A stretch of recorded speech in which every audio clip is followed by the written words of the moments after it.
오버 더 탑 코멘트 11월 19일 환율 조작국과 관찰국의 차이. 안녕하세요. 최근 언론에서 한국이 환율 관찰국으로 다시 지정이 되었다는 기사로 인하여 많은 분들이 저에게 질문을 해오고 있습니다. 심지어 우려가 현실로라는 자극적인 제목을 단 곳도 있습니다.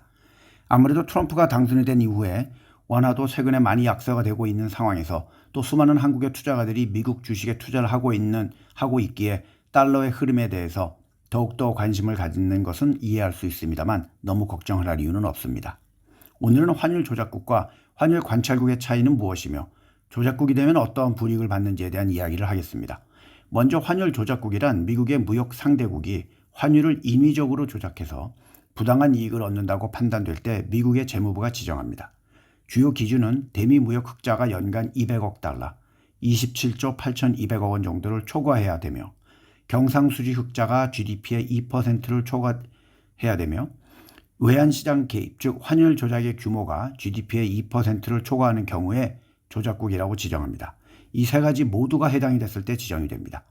지정이 되면 미국과의 무역 협상이 어려워지고 관세가 부과될 가능성이 있으며 다른 국가나 금융기관으로부터 불공정한 행위를 한다는 이미지로 신뢰가 떨어질 수 있으며 미국이 세계무역기구나 IMF에 조사 요구 및 제소를 할 수 있으며 해당 국가의 부정적인 반응을 유발해 금융 및 외환시장의 변동성이 커질 수 있습니다.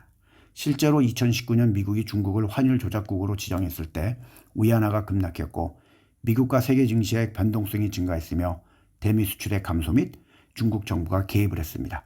그 당시 중국은 보복으로 미국에서 발행하는 국채 경매에 참가를 하지 않았기에 국채의 가격이 빠지고 금리가 올라갔으며 그 결과 갚아야 할 부채도 많아지면서 미국이 바로 꼬리를 내리며 몇 달 만에 해제했습니다.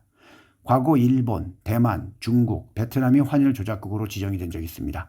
주로 아시아의 수출 중심 경제 모델 국가들이며 대미 무역 흑자가 늘어나던 국가였습니다.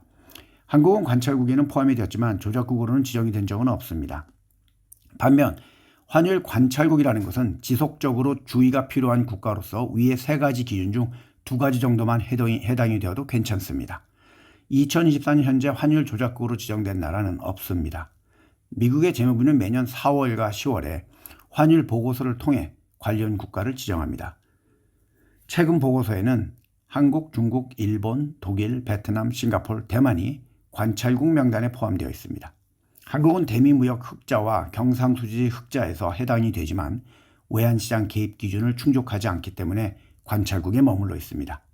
향후에도 조작국으로 지정이 될 가능성은 크지 않습니다. 왜냐하면 한국은 대미무역에서 흑자를 기록하고 있지만 과거보다 흑자의 규모가 줄어들고 있고 GDP 대비 경상수지 흑자는 2%를 초과하지 않는 수준이기 때문에 이 기준을 충족하지 않을 가능성이 높습니다.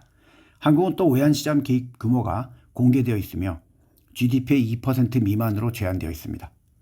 따라서 언론에서 나비항소설같이 쫄게 만드는 그러한 일은 없을 것입니다. 신문을 보실 때는 오늘의 운세만 보시길 추천합니다.